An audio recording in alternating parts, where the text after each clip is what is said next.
Welcome to the February meeting of the Commission on Aging. Thanks to everybody for coming. We have a quorum, so I am thrilled, as I knew we had two of our members who were out of state this month. So thanks for everybody for being here. Our first item up on the agenda is the discussion of the January minutes. Anybody have any suggested modifications? None. Hearing none, can I have a motion to approve? Thank you. A second? Thank you. All in favor? Aye. Appreciate it. Thanks, everybody. We'll turn to Beth for the Mather Center report. Well, we're hopping. I will tell you that we are back to pre-COVID numbers on a daily basis. We're doing about 80 people on a day that we don't have a special, which is really what we were doing prior. And also, actually, Jerry's calling me from Florida. Because I actually tapped Jerry for a program that we're going to be doing with At Home in May. Chris and I are working on doing something fun together in May. That will be an at-home event that we'll host. So that's just a little reminder of that that's going to occur. And then on the days that we have specials, we're over 150 again. So I'm still looking for the program specialist. I just said to Peter at the end of the day, I don't look this good, but we're keeping it going because we don't want to stop the momentum. This momentum is wonderful, so we want to keep it going. So nothing has been canceled for February and March, and hopefully maybe by April we'll have somebody in to kind of take the weight off a little bit. But we also have a lot of offers coming in for other instructors. There's happens to be, I think what happened with COVID, people that did leave their jobs decided that they wanted to be private contractors. So there is a slew of musicians that there never was before. So I keep getting that kind of through my emails that I can actually watch some of these extremely talented people. One of the groups is a group that we're going to use in May that's called the Elderly Brothers, who does 50s and 60s. Yeah, and they're fantastic. They're fantastic. So that's today. We're going to have Over Easy, which is the first time we've had them, but I have seen them before elsewhere. So that we're keeping all that going, but other classes as well. Just got somebody who wants to volunteer to do a regular computer stint for us, which is a really good thing as well. And we're hoping that this next person that comes in that we hire, between the activities person, which is a 19.5-hour position, that they have good computer skills, and also the program specialist that they're hired. Because that's part of the modernization of senior centers, that we're going to have this capability. Because this moving forward is going to be very important. And also, if we ever have this instance again that we have to do exclusively virtual, we'll be all set for it. And we did get, I'll just put this in this little report because the state working group isn't meeting this Friday. They postponed till February 24th because of things that are going on legislatively. But I wanted you to know that the letter did go out to all of the first selectmen and the mayor to describe what is really going to happen with these ARPA funds. It seems like everyone's going to get, that applies for it, at least $5,000, but there also is the formula here for each separate town of what they're going to use to delineate what the allocation is going to be. So that hasn't happened yet, but it's a really comprehensive document that Monica actually opened up on Friday and already started talking to me about, which is really, that's our first select person, Monica McNally. So she's already excited about it too. So I'm glad at least we're at that phase of it. They haven't hired somebody as of yet. Maybe we'll hear that on the 24th. I'm not sure. But that's a big procedure because they are hiring all their field reps together. So they're doing quite a bit of interviewing themselves. So, the March newsletter is out as of today. So if anybody wants this highlights and happenings, it'll be online. And if somebody wants to come down and pick it up, March is packed. We are very happy to have Lynn Academy coming back on St. Patrick's Day. So I have a feeling that that's going to be even more people signed up than even for today's event. So it's all good news. We're moving forward, all good news. So we just hope heaven sends us somebody who has enthusiasm and loves to work with this population. And Allie and Cynthia are actually coming down to help us today, sir. So yeah, it's going to be fun. It is. So. Thank you, Beth. Any questions for Beth? I will simply pass on my thank you for, I'm sure you're doing 1.5 or double duty given the circumstances, so thanks for all your efforts while we're waiting for our new person to come in. My pleasure. It actually is my pleasure. Okay. I just wish I was younger and had more energy, but it is my pleasure. Don't we all? Yeah, wish we had exactly. more? I'm taking my vitamins. You look pretty young to me. It is, thank you. It is my pleasure, because you know what, to see people coming back and to see all the different people coming back is awesome. And shout out to the Royal. There's a couple people that are living in the Royal now that actually love the center, and we're getting more and more participants from the Royal now. So that's the best thing, is when you hear from the actual people that are utilizing the program that they're loving it and they're passing that on. So we have to be doing something right for that to be happening. So it's all good. Perfect, thank you. Ally, Human Services Report. Hey, good morning. Just a reminder, it's that time of year where you can apply for tax credits, the elderly tax relief program through the assessor's office. And you have to file before May 15th. And just for the numbers, let's see. Married couples can make up to $58,100 a year, and a single person $49,300. So there's more information in the report, and of course on the assessor's website of what you do. Basically, that was fun. Proof of income for the previous year. We currently have 2 protective service cases for the elderly. As you know, we work really closely with the social workers from the state, and this was a perfect shout out to the collaboration between At Home, the Senior Center, and Human Services, because the 3 of us are working closely on one of these cases together that we're concerned about. So just a little reminder of how we are like the safety net and the good collaboration. Anyway, so those are time consuming.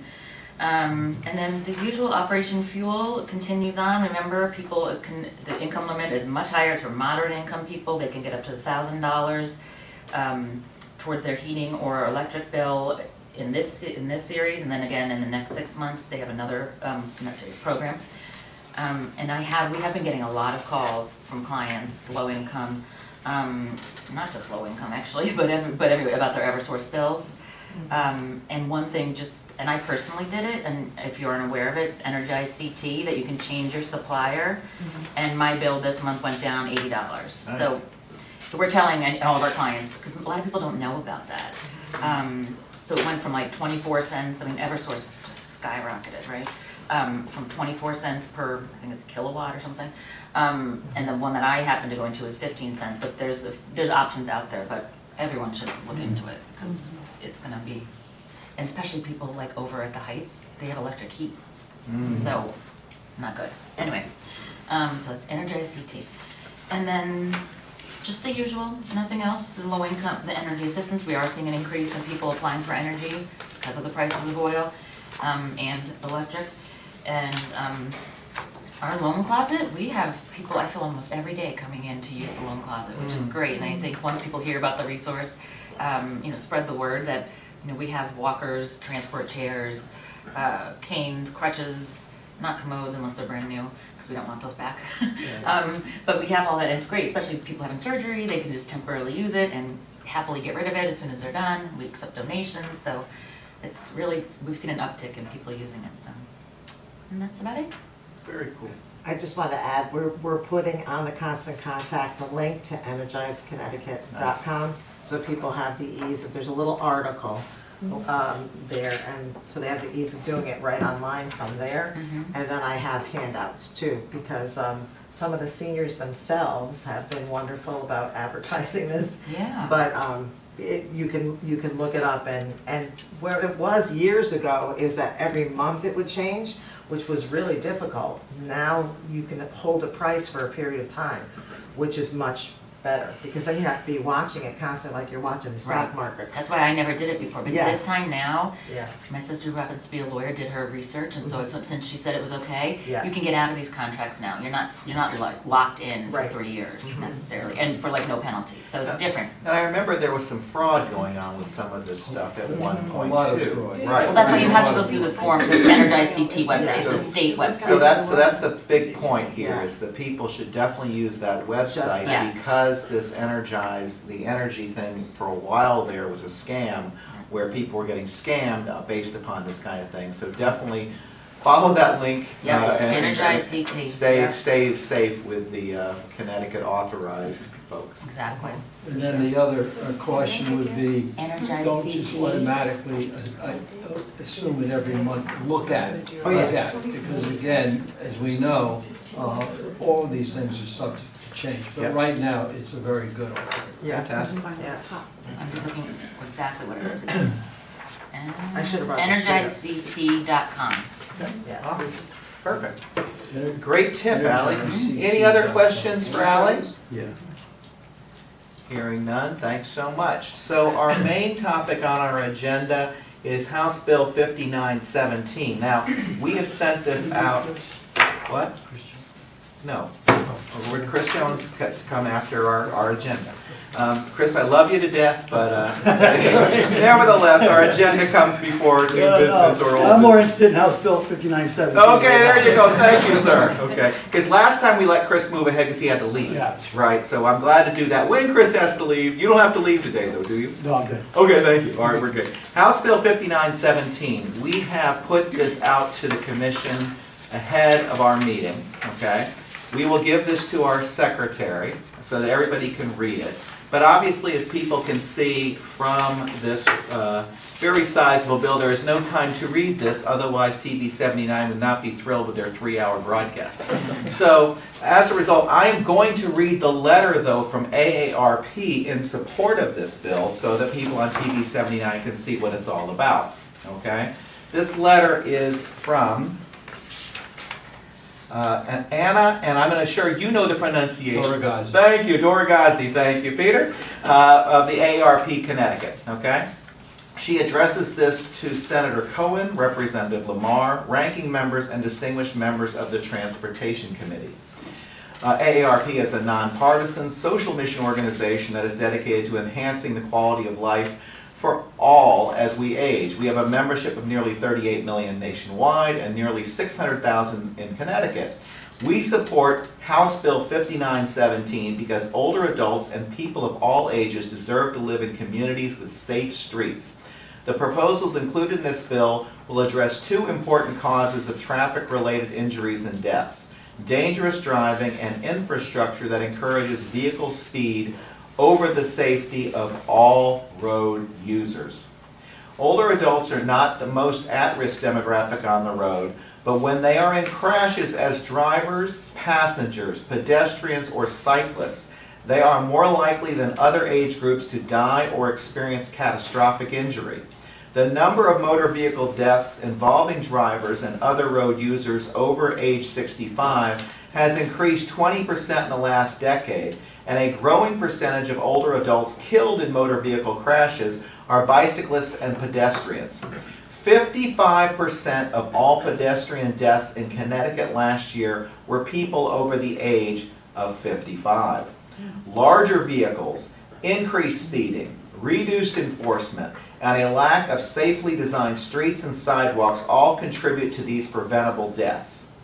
Efforts to educate drivers, open paren, such as those included in sections 9, 10, 12, 13, 14, and 21, close paren, are important, and AARP supports them, but educational efforts alone have mixed results on improving overall transportation safety. If Connecticut wants to create safer streets, it must also, 1, implement policies that would evaluate dangerous infrastructure and incentivize road design that improves safety for all users. Open paren, sections 6, 7, 8, and 15 of the bill. And 2, manage excessive motor vehicle speed by setting and enforcing appropriate speed limits, including through the use of automatic enforcement mechanisms, sections 16 to 20 of the bill. We support all of these proposals. AARP is especially pleased with Section 7 of House Bill 5917, which would require municipalities to adopt a complete streets prioritization plan or a comprehensive safety action plan. In addition to improving safety and reducing crashes, complete streets have other benefits for communities. Connecticut, like the rest of our nation, has a rapidly growing older population, and older adults outlive their ability to drive safely by an average of 7 to 10 years. Many of our communities are car dependent, and when older adults lose their ability to drive, their quality of life can be greatly diminished. When we make our streets and sidewalks safer, accessible, and pleasant, people of all ages and abilities have more options for exercise, socialization, and engaging in the life of our communities. Our nation's roadways have historically been designed to move vehicles at high speeds over long distance, and this creates risk for everyone, including drivers, cyclists, and pedestrians. Better education about safe driving, better enforcement of traffic laws, and better design could save hundreds of lives in our state each year. AARP Connecticut is thankful for the work that the Vision Zero Council put into creating its recommendations, and we hope that you will join us in supporting House Bill 5917. Herein ends the letter. Okay? So, one of the things I wanted us to focus on was Section 7 of the bill. Okay? And I'm going to read just that section just so we can all be on the same page. Okay? Section 7 of House Bill 5917. Each municipality shall by ordinance adopt a complete streets prioritization plan as described in Section 11206C2 of the Infrastructure Investment and Jobs Act, Public Law 117-58, as amended from time to time, or a comprehensive safety action plan to ensure that the streets located in such municipality safely and conveniently serve road users of all ages and abilities, including pedestrians, transit users, bicyclists, persons using wheelchairs or other assistive devices, and motor vehicle operators. On or before July 1, 2025, each such municipality shall submit a copy of such plan to the Commissioner of Transportation in the manner prescribed by the Commissioner. The Commissioner may withhold grant funds from the municipality until the municipality submits such plan in compliance with the provisions of this section. Excellent. Why is this so great? Okay? Because towns wouldn't do this otherwise. Okay? At the end of the day, by setting a deadline of July 1, 2025, there'll be a lot of gnashing of teeth and moaning and everything else, but it'll get done. And so I might have some few issues with some other aspects of this bill, but nevertheless, Section 7 is so powerful and so needed, okay? I think our commission should get behind it, but I now open the floor to others who want to talk about the bill. Joe, I'm in complete agreement with what you're saying. This was, we were really pleased that this bill came together so quickly, but there was Vision Zero Council behind it. So there were state agencies already organized behind it. And again, it's the traffic deaths that lay out the pattern. And yes, you're right. I mean, there's some controversial things in there, like speed cameras, for example. But the most important thing, again, is the safe streets. And when you think about our town, think about how many state roads bisect our town. And we know the struggle just to get a crosswalk on the post road. And yet we have 106 and other roads just cutting through our town. So this makes a lot of sense. It's going to take effort. It's going to take, and again, some municipalities in the state are already doing AARP, and we've talked about this before. I brought it to the attention of town officials. They chose not to do it, but again, it's going to require some focus, and this is an impetus, and I'm just delighted that it's on the agenda. Awesome. Thank you. And I give Peter the credit for putting this on our agenda. He brought this to my attention, so all credit to Peter for this. Any other discussion on this? Oh, go ahead. I have a question for you. Not till in the session, probably. Yeah, Jim. What's the likelihood of it passing? We don't. That's what Ray was saying, you know, when are we going to see it? I think there's some likelihood of this one passing, right? And Some like 70%? I wouldn't, I'm not smart enough to put odds on it, Jim. But, and again, there are a couple of other legislative things I want to talk about. But this one, I think, will have some merit. I don't think this one is going to go away, okay? I think that there'll be enough support for this. And again, like a helmet law, for example, is in here. Again, when you think about all the other states that have helmet laws, right? The thing that amazed me in looking at this was there was something, I think it was called the Idaho law, which was passed like in 1982. And I thought, what the hell is the Idaho stop law? And I looked it up, and it had to do with bicyclists paying attention to street signs. And in some in a few states, we should have that. Yeah, all you need is stand at what's a riot. If you want to have some wild, just watch what's going on.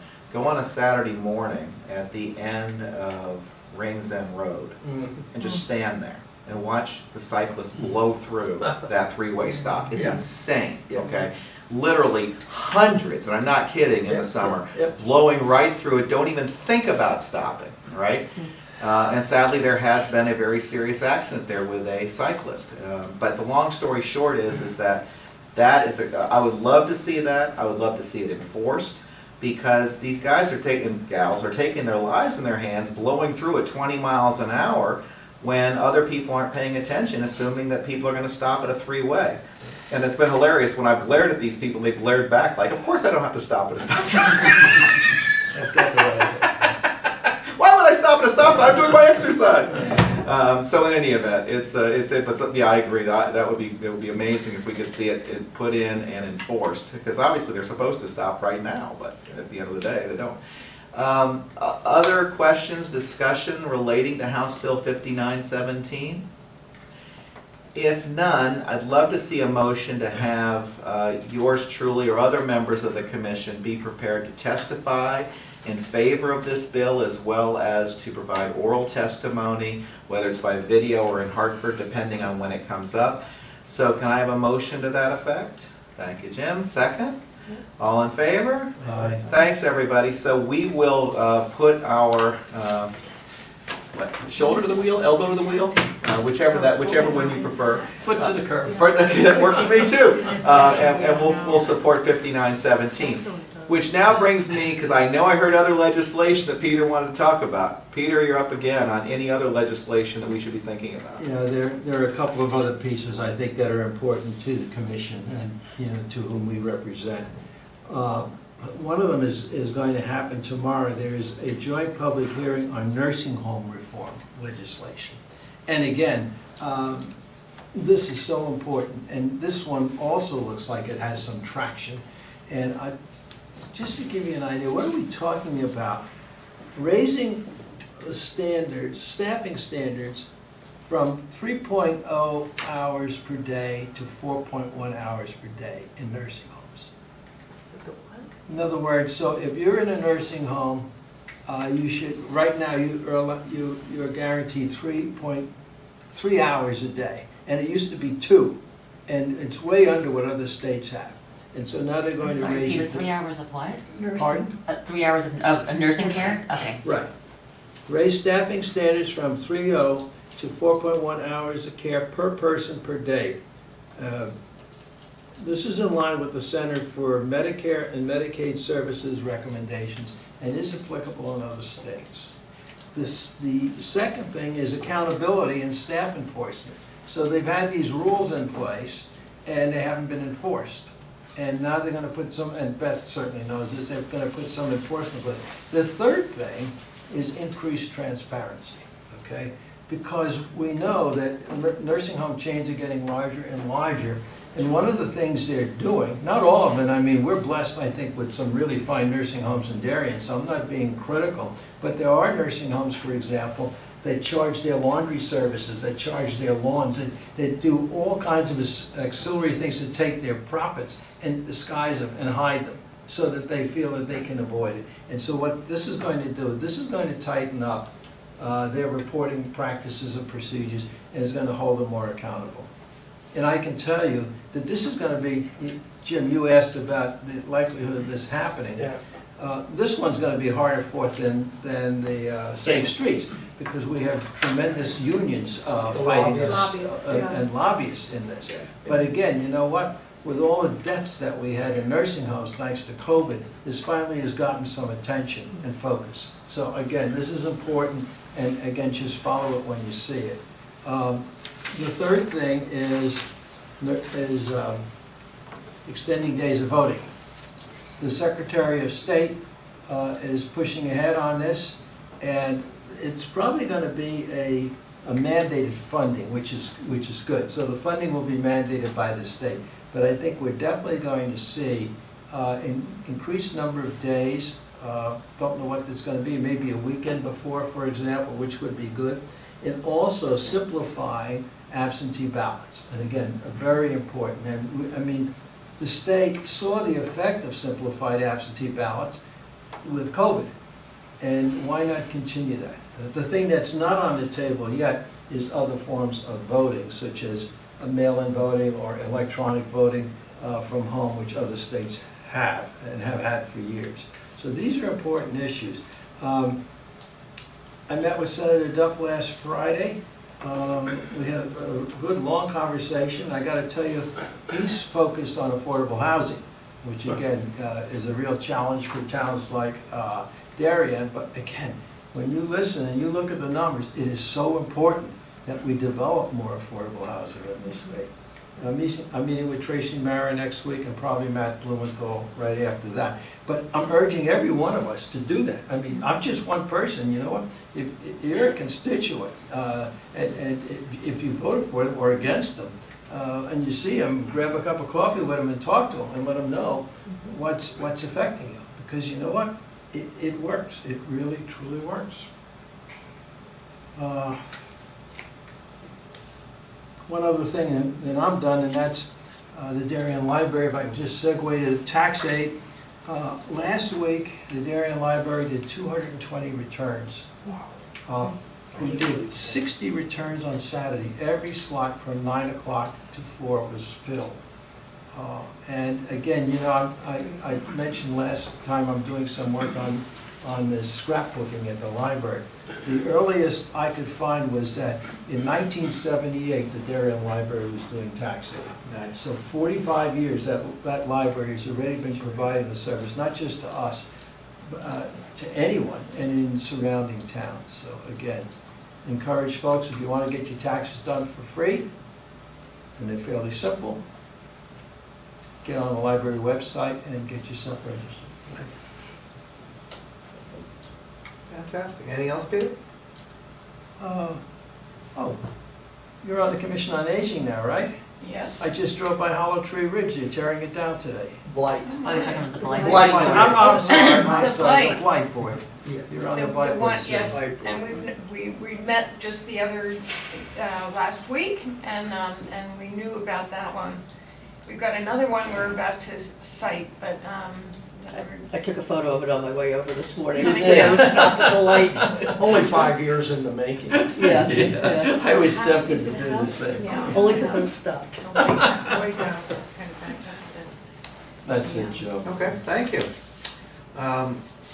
Brilliant, and I think we had our minor report from the Blight Board as part of that. Yes, we did meet, we reviewed, things are, it's a very slow process. We had an update of, there are about 7 houses that we have our eye on, and 4 of them are being fined. Those fines are just accruing, but we are about to move on one of them, but we didn't have the full board wasn't there, and we decided we'd wait till next month when everybody was there to review it one more time before we try and act. Fair enough. Well, thanks for serving on that. We really appreciate it. Great stuff. Perfect. Yeah, So, interesting. now I'm moving on to Chris. Chris, what's going on at home in Darien? I'll throw it. Finally. Finally! No, I'll be very brief. The last couple of meetings we spoke about increases last year, year-over-year increases, and I think Beth, I wrote that down, quotes, we're hopping, you said. I think the same could be said with what we're doing. We had a new rider this morning, just a real quick example. Daughter reached out to me late yesterday, and mother who's in town is having some severe hip problems. Can they get some help to get to the hospital? So we're open 9 to 4. We picked her up 7:45, got them both down there. So we've had a 75% year-over-year increase in January versus last January. So we're even jumping a little bit higher in terms of our ridership, which is great. We've got some, what I think are going to be some very aggressive goals for this year. And the committee, I know we've got board members here, but the committees are meeting, the marketing and PR, the finance, the events, development. And we've all got some goals that have been defined by the new president, and we're working on those. I'm kind of involved in a speaking tour right now. I spoke to a grieving group from St. Luke's on Monday night, and it's really to increase the awareness of the organization. I'm finding that no matter who I speak to, there's still some gaps to fill and making people aware. And then after this meeting, I'm going over to the Darien Men's Association to speak to them. Okay. So a good opportunity just to spread the good word. And so we're very excited. And hope next meeting can share some different types of results regarding growth. But all's good. Thank you. Awesome, thanks, Chris. Appreciate it. Any questions for Chris? Hearing none, thank you so much. Okay, old business. Anyone have any old business? Anyone have any new business? Hearing none, can I have a motion to adjourn the February meeting of the Commission on Aging? Thank you, thank you. All in favor? Aye, thanks, everybody. Great meeting.